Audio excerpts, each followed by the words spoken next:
Hello and welcome to my automotive YouTube channel. I'm Nathan, and today I want to discuss what it's like filming vehicles here on YouTube. Now, whether you are curious about this subject or you want to get started, well, I'm going to help you out with that today by breaking it down into the following categories. One being finding your niche within the automotive YouTube market.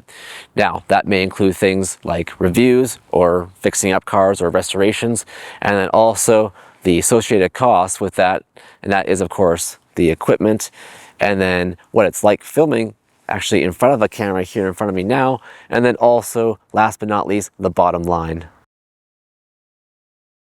Now, I'm not gonna lie, finding a niche here on YouTube, especially in the automotive market, is a bit challenging because, let's face it, not everybody drives a car, nor does everyone really care about a vehicle at that. Now, myself personally, I do a mixture of things. I do car reviews and also projects because I like both, even though despite the fact that the reviews do a heck of a lot better at any given moment, I still do projects because I like the enjoyment of wrenching on a car. Now, that may be different for you. You may enjoy other things such as maybe driving or just, ranting about certain things like I do sometimes, but nonetheless, you have to find what comes to you naturally.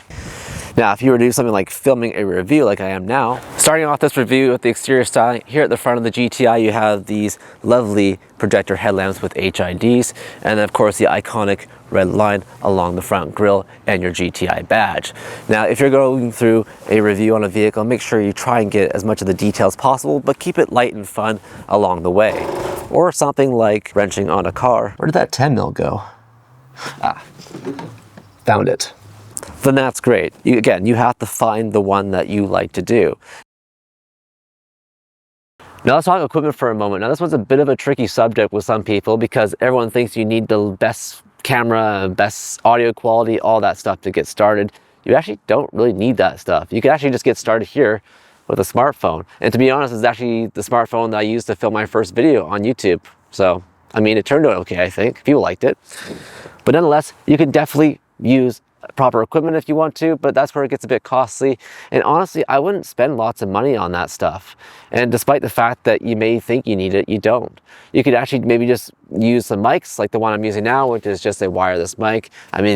DJI, Rode, a bunch of other brands make them, so you can find one that works best for you and your budget, but you don't need all that stuff. Now, let's say you want to up the ante a little bit in your camera and audio department. You can definitely do that. You can use a DSLR camera or a mirrorless camera like the ones they have nowadays. Now, personally, the ones I use are just old Canon cameras. This one's a Canon 70D, and the one you're watching right now is a Canon 90D. Now, if you've watched my videos for quite some time, you actually may notice when I use both these cameras because the transition, sometimes they're a bit slightly different in their color. Now, of course, this one's not 4K and that one is. Now, obviously, when I'm driving, I don't use my DSLR mounted to the windshield because that would probably fall and break. So rather than that, I actually just use here a GoPro. This one's a Hero 8. It's outdated, but it works. It does the job. It's all I need. It doesn't, have the latest and greatest, but again, that's all you really need. You don't need much. You don't have to go out and buy all this new equipment. Even these tripods here, they're not fancy. They're just cheap ones off of Amazon. You don't have to go to your camera store down the road and spend a fortune unless you like supporting small business. But other than that, you really don't need all this fancy stuff. You could probably get started, I'd say probably well under $1,000, even less than $500 if you maybe use your smartphone and get a nice set of wireless mics. You can make all this possible for a very small amount of money, especially if you go the used route. Being on camera like I am now, it can be a bit challenging at times. You have to deal with, of course, the elements out here. Like it is now sunny and then it will cloud over any moment because I live in British Columbia, Canada, and the weather changes every few seconds, it seems like.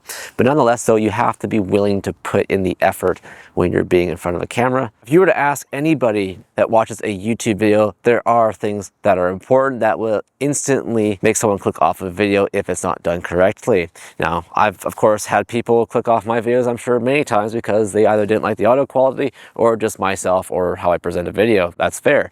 But nonetheless, it's really important how you make a video. You have to tell a story and make it somewhat interesting and obviously have some good quality along the way. Obviously, there's a bit of flexibility in that, but nonetheless, you have to be a great storyteller, and that is really important, especially with cars. Cars in themselves are a story, and you have to tell the world what it's like.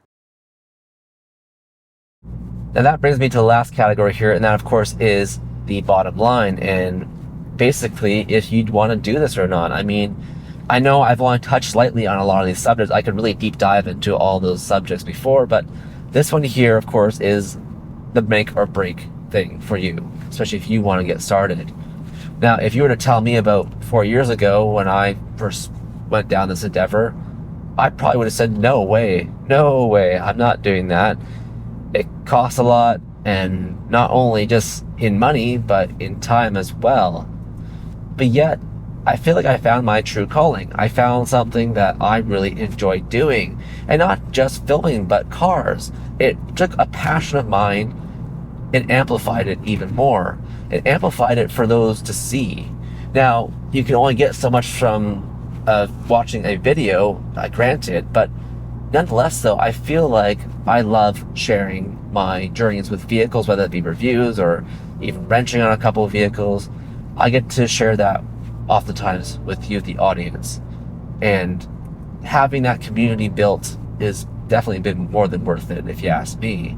So if I were to go back and say that's a lot of work, yeah, it is, you know, filming, editing, definitely editing, then yeah, I probably would have been a little bit on the fence at the time. But if I told my prior self how much it's actually worth it, then I'm sure they would have gone through with it.